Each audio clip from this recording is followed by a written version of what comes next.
Hi everyone. Welcome to our session, Cities Turn to Digital Innovation Through Crisis.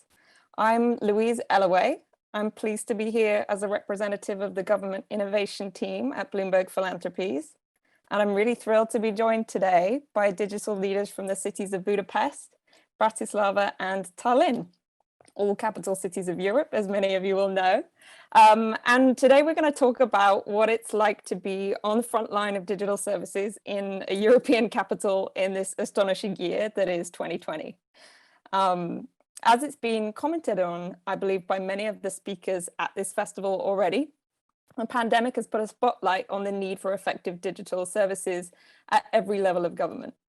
From kind of quickly shifting internal operations online to accommodate the fact that most people now need to work from home, to ensuring critical resident-facing services like housing and employment still function when they can't necessarily be safely delivered face-to-face. We know that city halls around the world are under pressure to adapt and to deliver essential services at speed. And the ability to use digital tools and digital approaches to innovate has never been more critical. So I'm really pleased to have with me today three people who've been on the front line of overseeing this shift in capital cities. And I'm pleased to welcome, so please feel free to give me a wave as we go. Petra Dzurovčinová. Petra is the first Chief Innovation Officer in the city of Bratislava in Slovakia. She was appointed to her role in 2019, and she is responsible for preparing the innovation strategy for the city, for creating networks of stakeholders, and laying the ground for their living lab and developing new digital services for citizens. Petra has a business background. She was previously executive manager at the Slovak Alliance for Innovation Economy, which was a policy advocacy body of many innovative companies in Slovakia, including Facebook, Google, the Pixel Federation, and more. So thank you for joining us, Petra. We also have Ivari Rannama, who is the director of Geomatics in the city of Tallinn.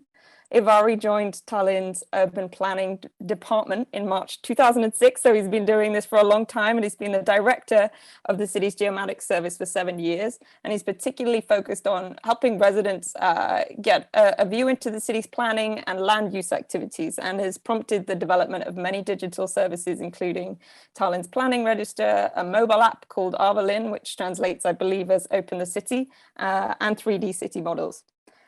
And finally, we have Csaba Pogonyi, the chief advisor to the deputy mayor of smart cities and participation in the city of Budapest. Csaba's primary responsibility is to set the direction of the smart city strategy and develop the policies that help implement that strategy. And he's also led the development of Budapest 2.0, a sustainable, inclusive, long-term vision for Budapest, and holds a PhD in transport and urban economics from Imperial College in London, which is where I'm from. So before we begin, I'd like to also just take a moment to give the context for why we know each other. So as I said, I represent Bloomberg Philanthropies. Bloomberg Philanthropies is the private foundation of Michael Bloomberg, the former mayor of New York and the founder of Bloomberg LP. And our mission is to invest in better, longer lives, invest to ensure better, longer lives for the greatest number of people. And we know that mayoral policies affect 54% of the global population and will affect 70% or more by 2050. So Bloomberg really believes that city governments have the potential to significantly impact the lives of much of the population. And to that end, we provide cutting-edge resources to a network of more than 570 cities around the world to support the key pillars of good government, which we see as bold leadership, innovation, openness and collaboration, and the use of data and evidence. In January this year, we were really excited to launch a digital innovation initiative specifically focused on supporting digital leaders in cities that seeks to help accelerate transformation through technical assistance, through networking opportunities, and through leadership development delivered by top experts at our partners at the Harvard University. Our goal is to help city leaders to deliver better results for their residents using digital transformation. I'd really encourage you to go to bloomberg.org if you're interested to learn more about that program. And if you're working in a city as a digital leader, to get in touch so we can understand how we might support you. And I'm pleased to say we've been really proud to be part of this work at a time when we think that digital innovation has never been more critical. So without further ado, I'd like to move us into our conversation today.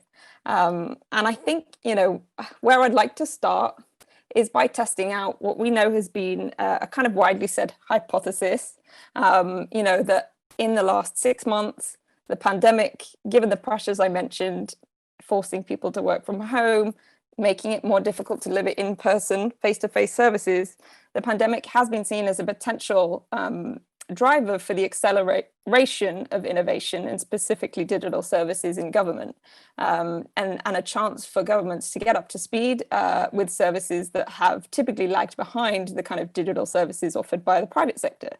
So I want to just pose this question to everyone on this panel. Do you think it's true that COVID-19 has accelerated digitization in your city? And does this mark a turning point in local government or not?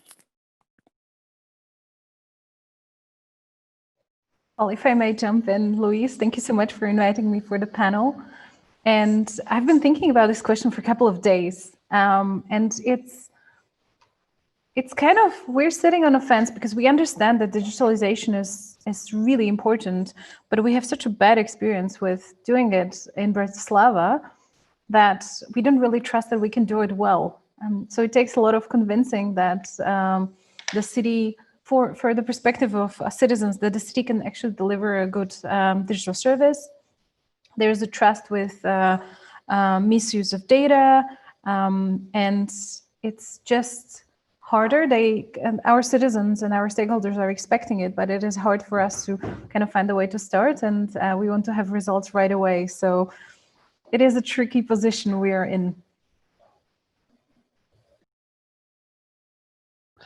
Yeah, okay. So again, thank you, Louise, for inviting us here.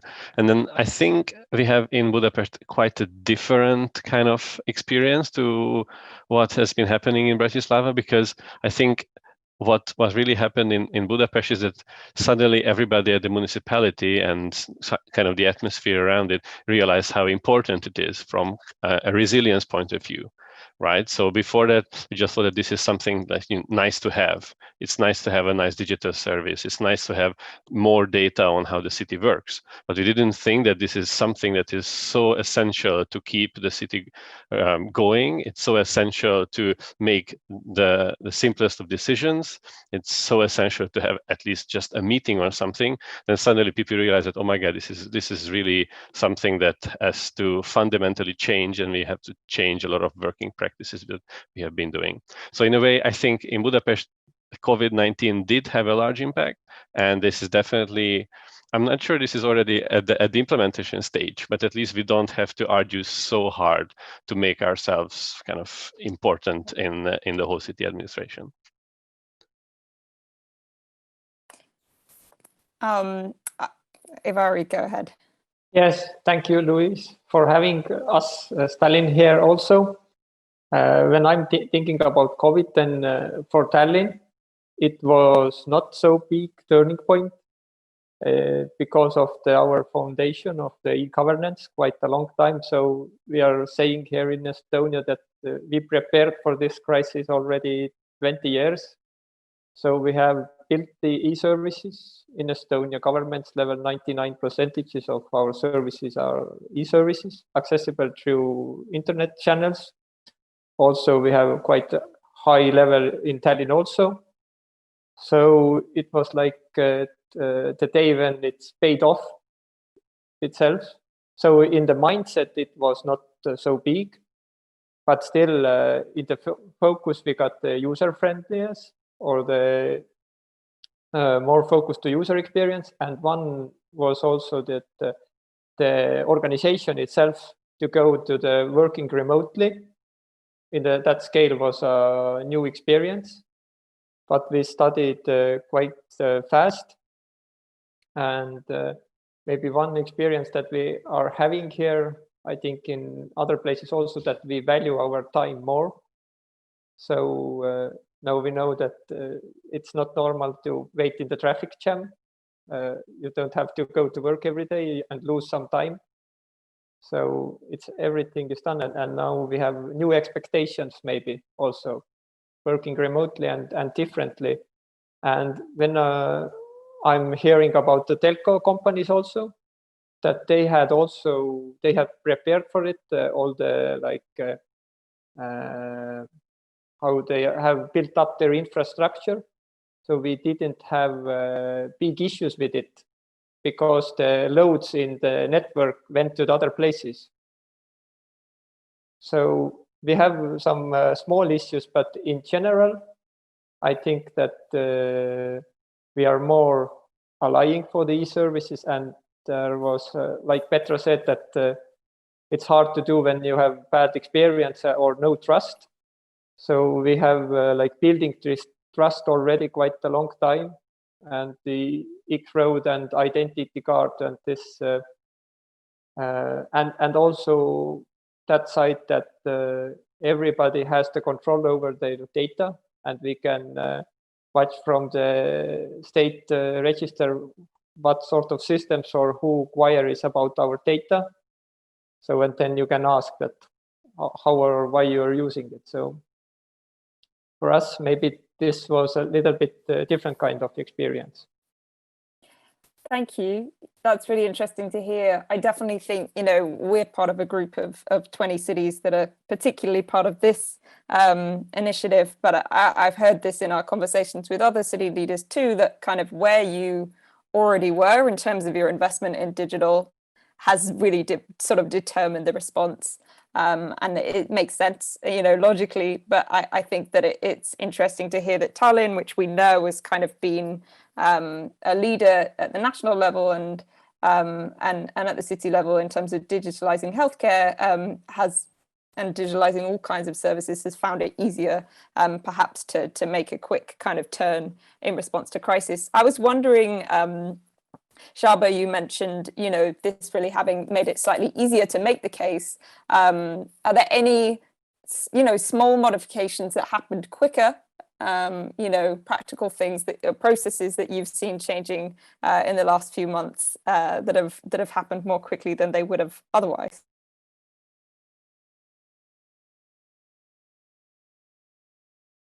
Okay, I can jump in on this, because I think one of the largest achievements we have had is that now we have electronic signatures, which is something that I guess it's like a laughable matter for other organizations all around the world. But like a year ago, everything had to be signed on paper, and only those documents were accepted, which were signed on paper. But now, a month ago, finally we have this, which is like a giant leap. And a year ago, we thought that this is just impossible, really. Everybody said that, no, it's so dangerous. If people have heard all of these stories from, the Russians getting into the systems of, even the US elections, and people were like freaking out that, no, we definitely don't want anything digital. And now suddenly realize that there's just no other way. It's digital or nothing. So I think this is what I'm really happy about.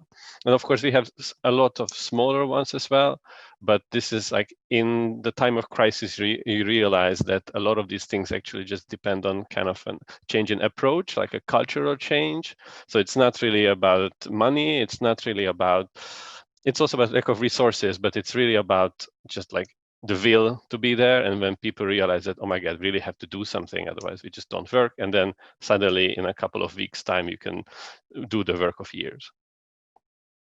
That's super interesting. And it's interesting also to hear that, one of the blocks you were facing there might have been around, trust in the kind of the privacy or the stability of kind of the new process. But once you have no other option, it becomes something more palatable, which is both difficult, but also obviously in this case positive.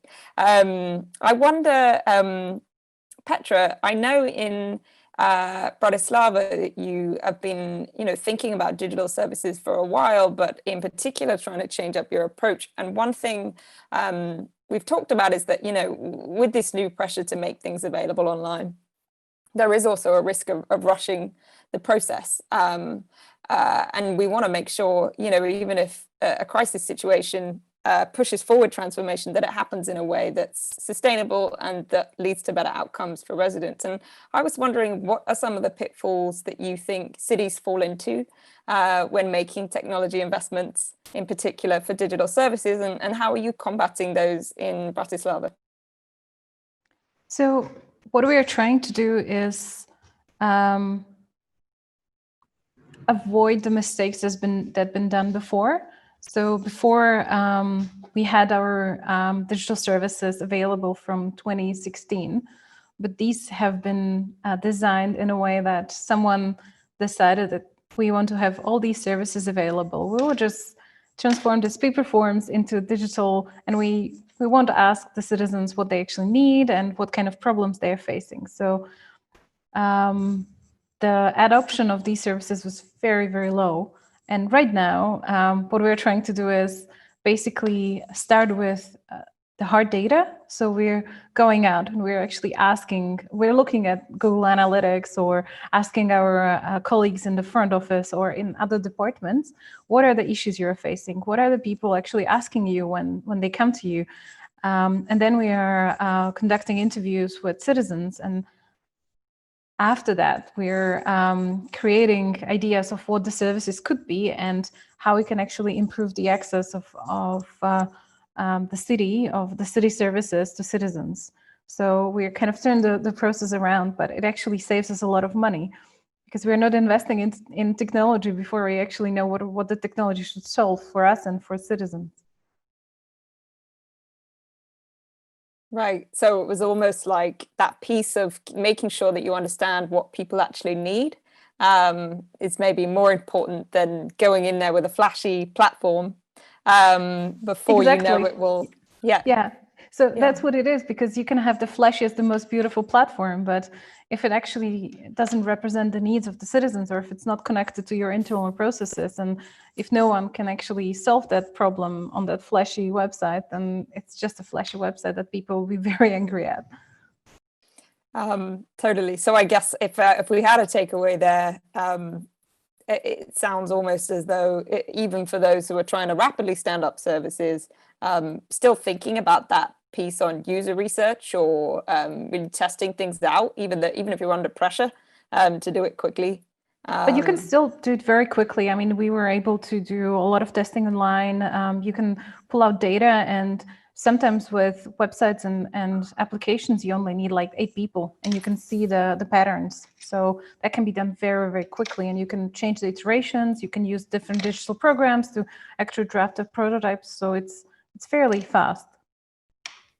It's great to hear. I've got another kind of related to the question about how to do this work well, another question for the group.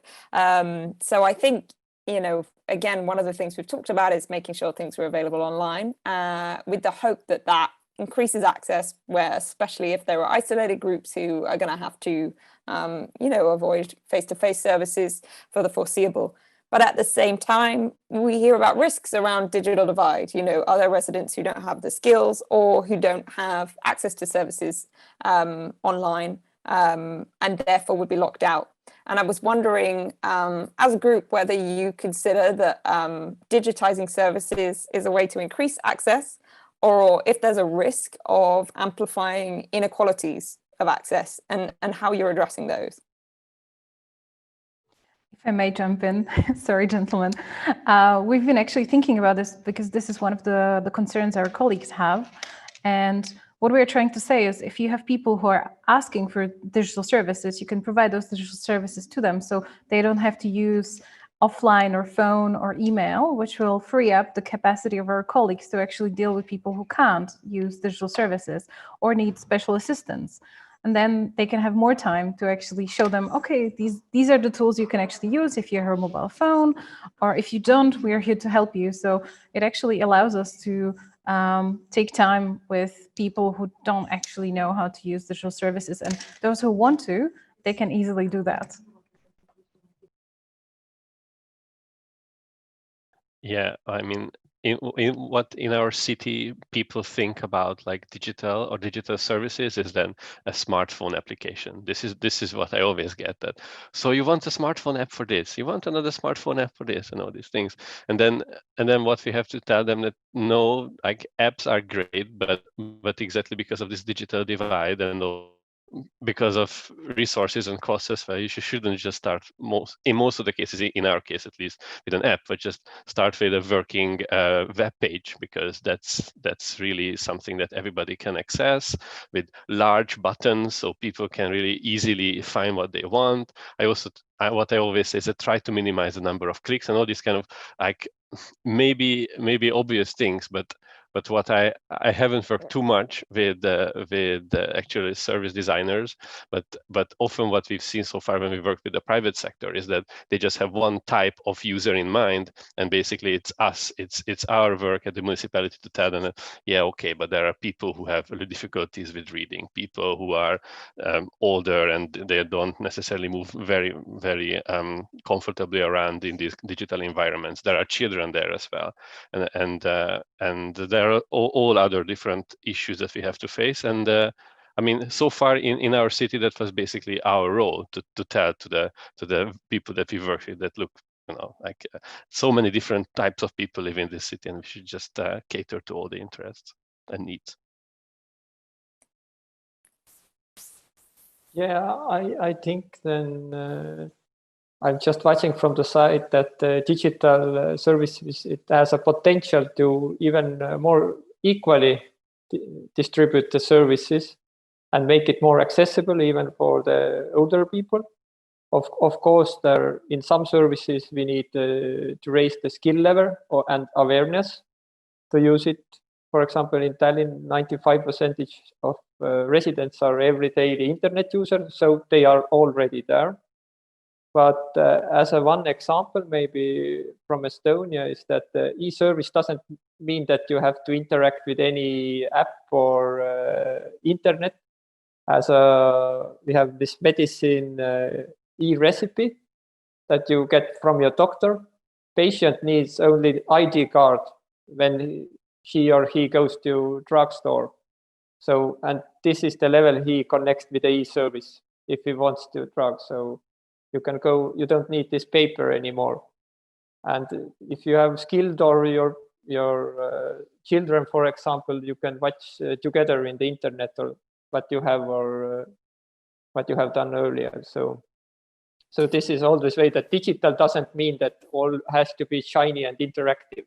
It may be in back office and not visible at all for users. That's music to my ears. Is that ID, just out of interest, is that ID card something that's was brought in nationally, and then you've kind of collaborated to make that available at the city level, or is that something that's city only? I think this is one of the cornerstones in Estonia e-government. Everybody has to have in Estonia ID card. They don't have to have passport. If they go to foreign countries, then they can apply for passport. And in Estonia, you can live without passport, only with ID card. But this is, you have to have it. And this is also your digital access to digital services also, with your codes and etc. And this is your universal access to any kind of how government. How you say to government in digital world that this is I'm taking these services, or I'm doing that, or signing the signature, giving the signature, for example. And also maybe one interesting thing that we have as Estonian citizens or nationality, we have this ID card. But also we have the program as an e-residency, that everybody can apply to be an e-resident of Estonia and get access to Estonian digital services and, for example, create company here. And during this COVID crisis, this is one thing that is raised also, because here you can give a signature, for example, and do your stuff without physical contact. So this is one extra possibilities that some amount of people have been using more than usually during this crisis, for example. I don't know about anyone else on the call, but I'm feeling jealous, and I wish we had that in the UK. Thank you, Ivari. I guess one thing just to build on that point around healthcare, Csaba, I know that we've been working together on a project that is specifically about access to healthcare, and I was wondering, how can digital help with an issue like that? Yeah, so actually this is for us, for the municipality, we have like two large aims with this project.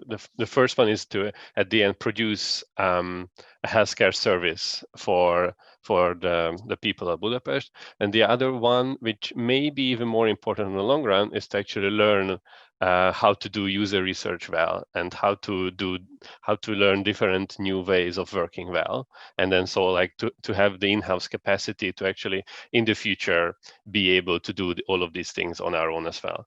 And then and it was super interesting because obviously when you think about a new healthcare service, whom do you ask for the first time? It's the doctors, because they are the ones, or medical innovators who have like amazing ideas of what we should do. It's also, in our case, it was also an app.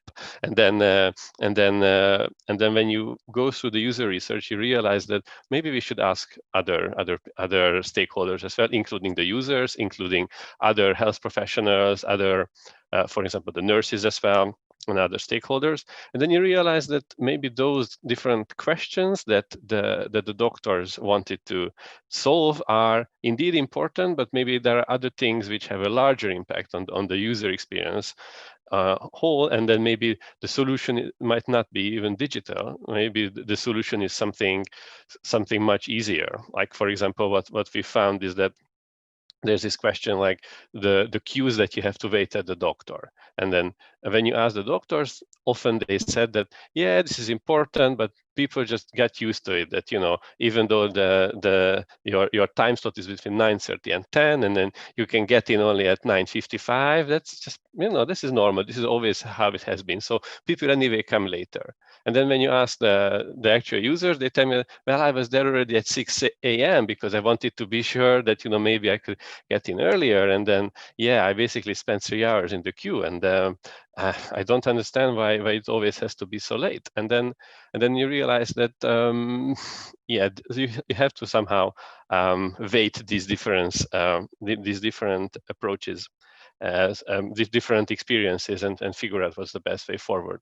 I cannot tell you right now what we are going to do, because we are at the end of the first stage, the discovery stage, and finally we have some good understanding of the healthcare system of Budapest, and then now we will sit down and figure out what is actually the low-hanging fruit that we are really looking for. But this definitely has been super useful for us. We realized how it is to do service, even if it's digital or not, in the 21st century, how you are really able to cater to the needs of the people, and how those kind of preconceptions you have might be so wrong, and they're just coming from your own experience, and how important it is just to open up. That's great. It's really interesting to hear those kind of moments that are generated when you are kind of trying to balance the feedback you're getting from different sources, but you might have moments of insight that you really transform the way you design any kind of new service. I was wondering, Petra, I know you've been thinking also about integrating, well, all of you have been thinking about integrating user-centered design. Are there any moments that you've had developing services where you've had a bit of feedback that changed the way that you thought about designing a service, or just kind of gave you a rounder sense of what residents need from the city that surprised you?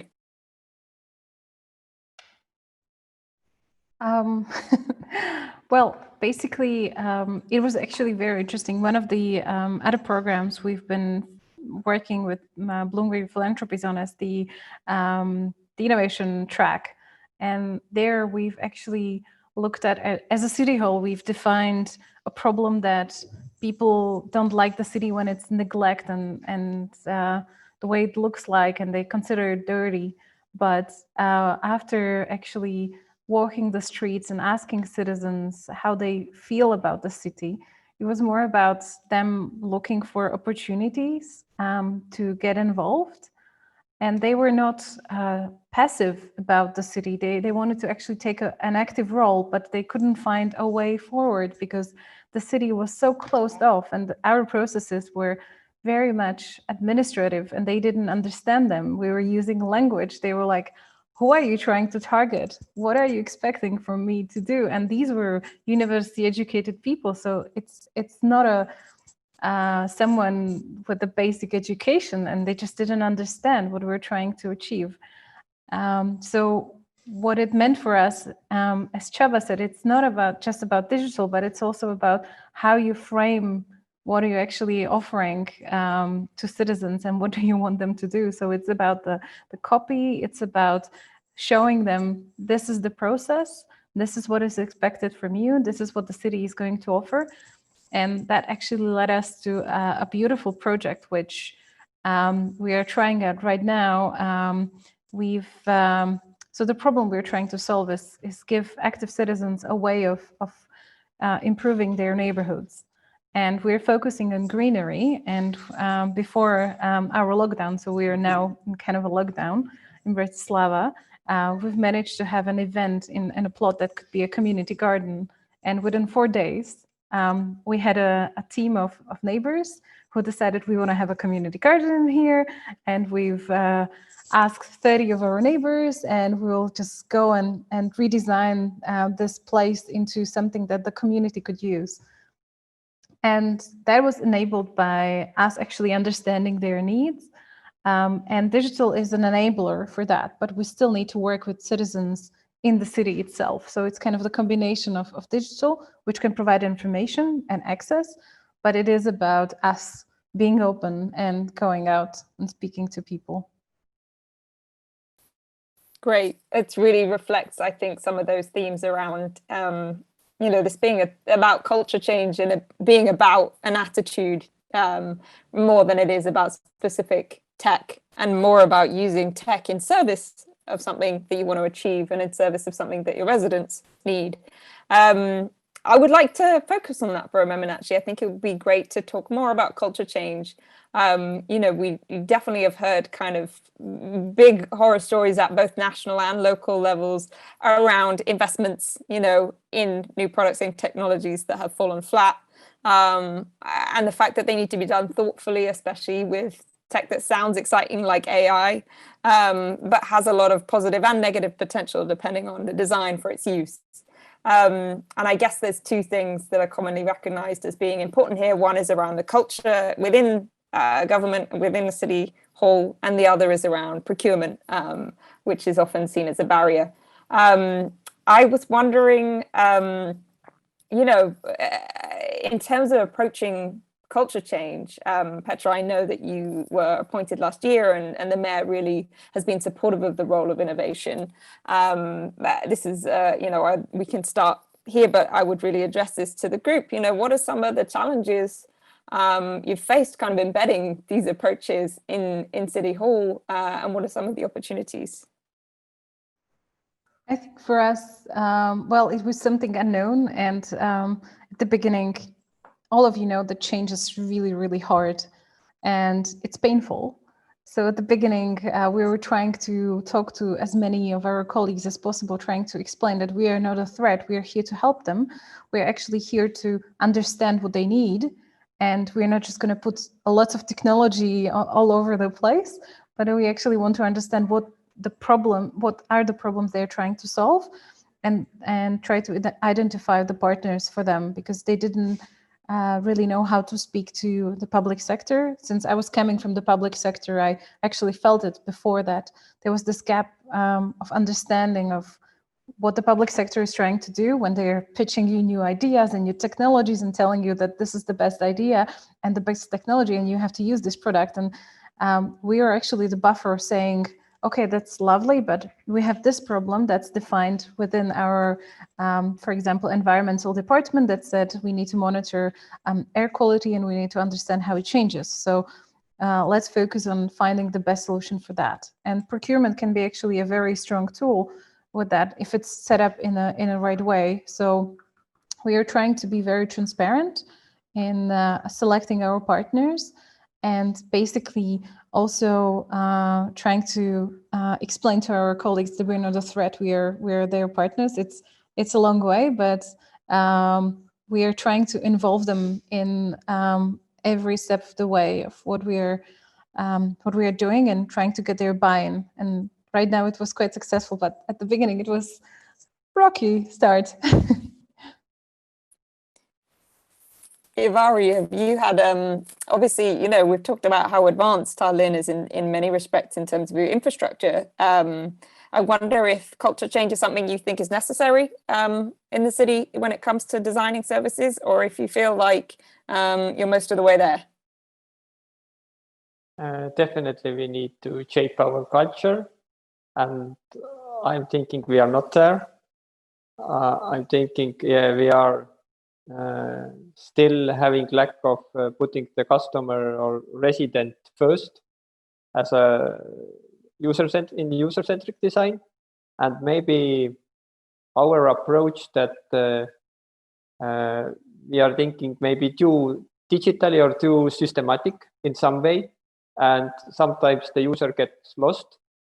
So we have to be more in placing that we have done quite many digital services. Of course, we have involved the users, but still the user expectations raise, needs are changing. So, and everything we have to solve isn't digital. So sometimes when we're watching all the user experience, there are something we have to change in physical world, for example, or in communication, etc. So we are focusing together with future government and Bloomberg Philanthropies to planning service. And this is the area we have, for example, planning register, etc. But now we are with the user interviews to get under the skin of the users. And we are seeing that they struggle. They struggle to how our concrete detail plans fit to the strategical view. We are seeing a lot of communication issues, and also the visualization, or how to talk in the way that they understand, and the feedback cycle that they are feeling confused. And also, like Petra said, that we are speaking in the language that even with a higher education or doctor degree doesn't understand. So this is the big challenge for us, how to speak with that, not in the legal framework, but in the framework that people understand. Then they can start, then the discussion will start. Otherwise we don't understand each other. And the planning is a quite complex process. So it's a hard thing to do, but we are trying our best here with that.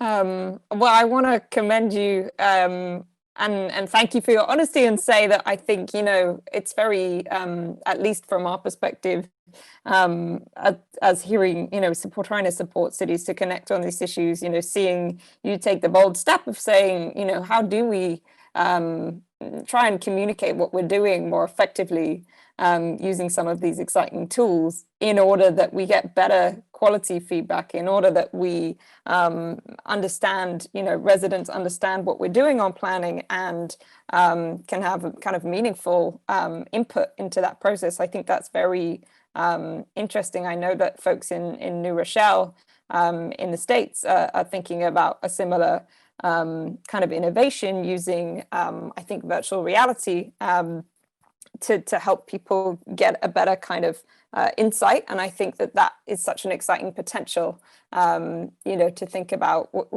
again, where you're using tech to serve a need and to kind of improve the communication, improve the relationship around key issues. So thank you. Csaba, wondering if there's any reflections you'd add. Well, it's just, for me, so nice to hear the other two guys talking about their problems in a way, because, you know, like we are definitely at least one step behind behind all of these issues. So we are not yet like shaking the foundations of the municipality. I'm just, we are at the stage of at least imagining what we want to achieve, where we want to be in 5 to 10 years, and then figuring out what are the necessary resources for that.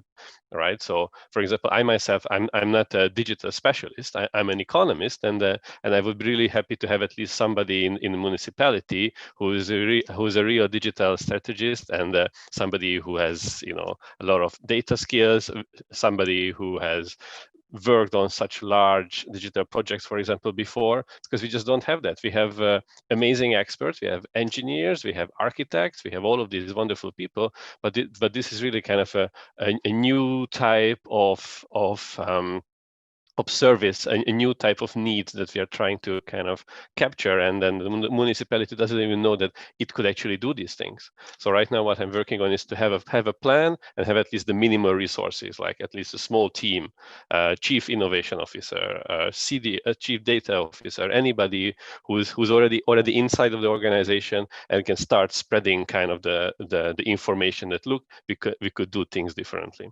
This is so we are, I hope in a couple of years time we have similar problems like the guys. I know that across the board, I mean, the reason that we're working together is because all of your mayors have kind of taken the lead and stepped forward and said digital is a priority, and they understand the value. So it's exciting to hear that, you're building out teams that will really have that in-house capability to deliver some of this work.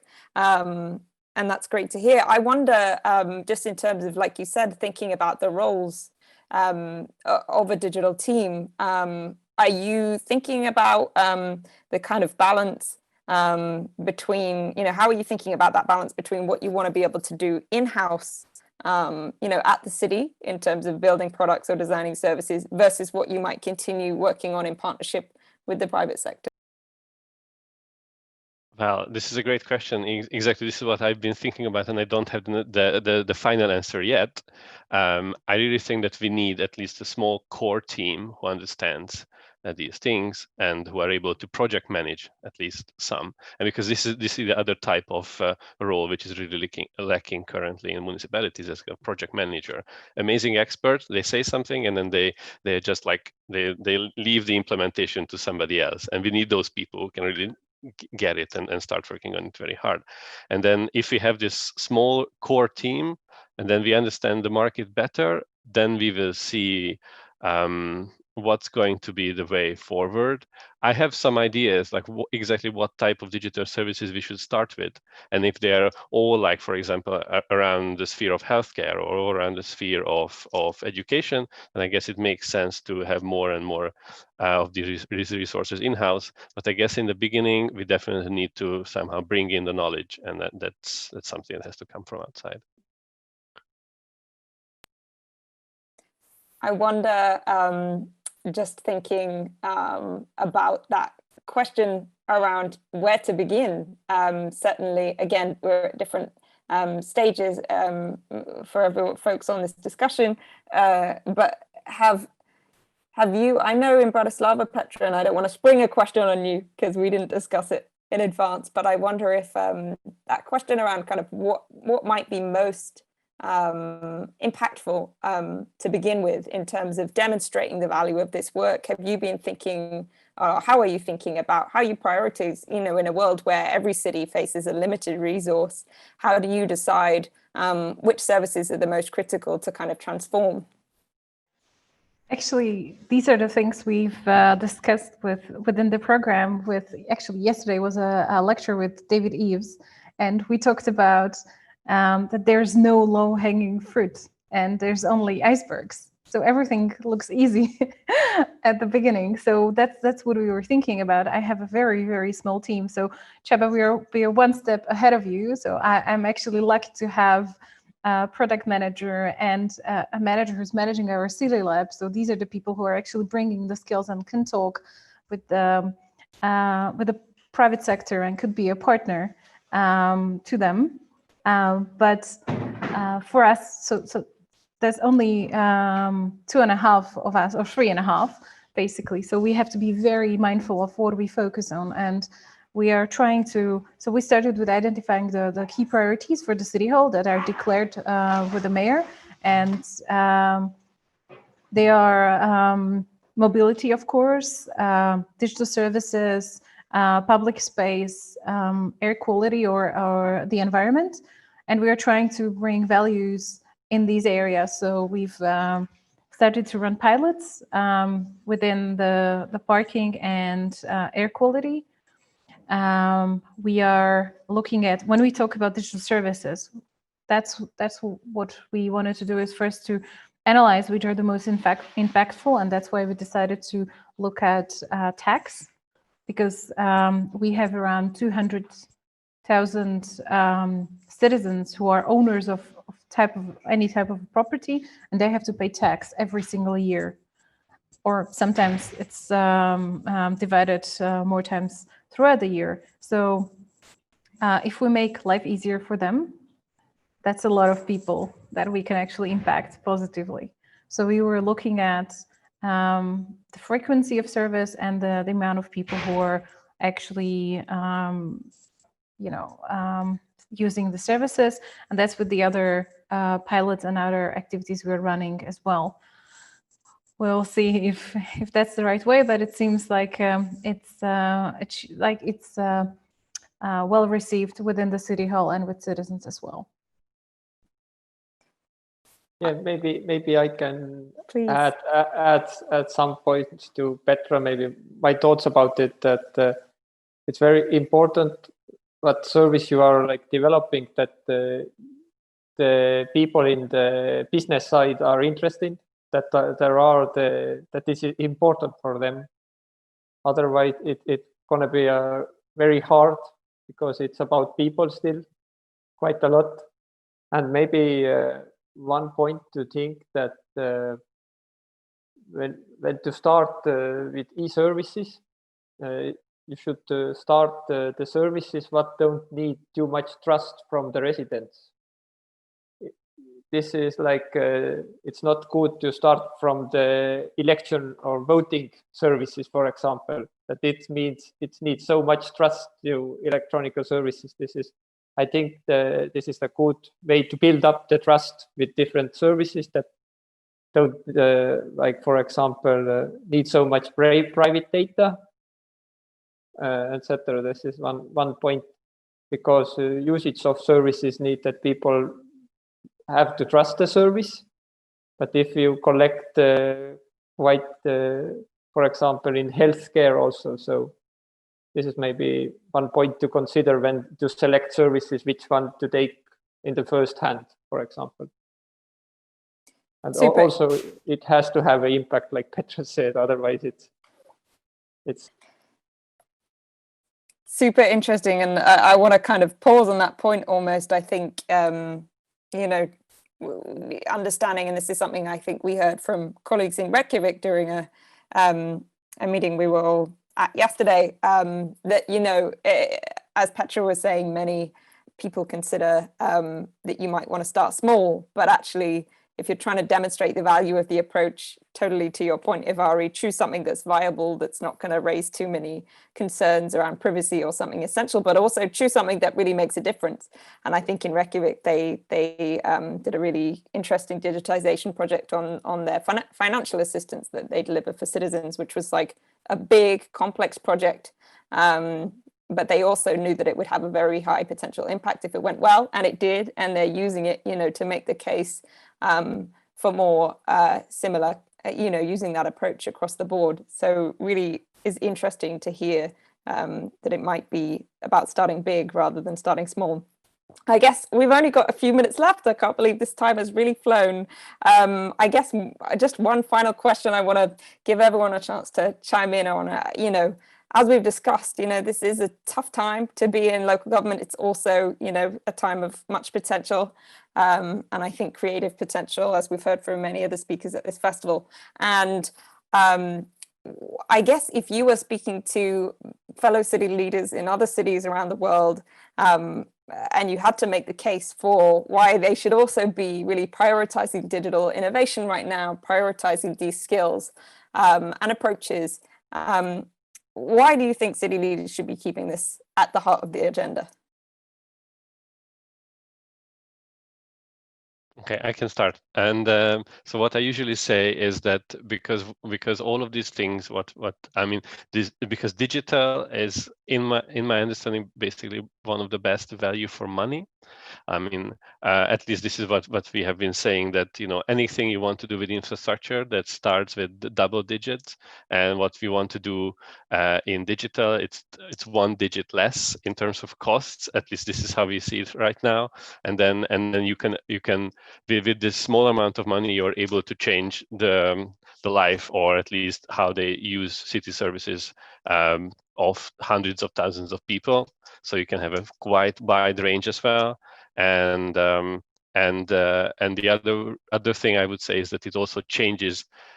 Like if you want to do something digital, that also implies a lot of other cultural change and other technical change which happens in the municipality, which will have a lot of kind of external effects in the whole effectiveness of the whole municipality. And that's kind of really long-standing impact.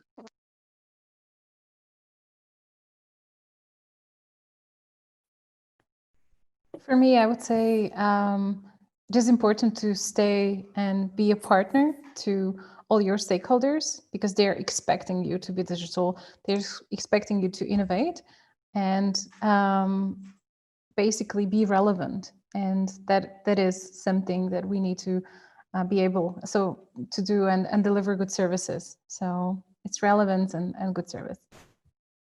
Amazing. Any last words, Ivari, on this? Yeah, I'm thinking as a city leader, you have to think after 10 years, is the world more digital or analog? So this is your answer. When you think about that, then you know what sort of priorities to put. And other also, what maybe here in Tallinn, that we have quite big startup community, and they are seeing that it's rising, and they have more and more effect in everyday economy and how we act in the city, what we do. And then I think it gives the boost also to like support that kind of thinking, and maybe the cultural change also. Thank you. So if I could summarize, be relevant, understand that this is a priority for your stakeholders, make a bigger impact for residents, and save money while you're at it. It's a pretty good suite of reasons if I've heard them. Thank you so much for joining me today. Really have enjoyed this conversation, and I appreciate all of your time. I know it's a busy time to be working in a city. So thanks again. We will speak soon, and thank you to everyone who joined us in the audience. And I hope you've enjoyed it. Have a good afternoon. Thank you. Thank you. Bye. Bye.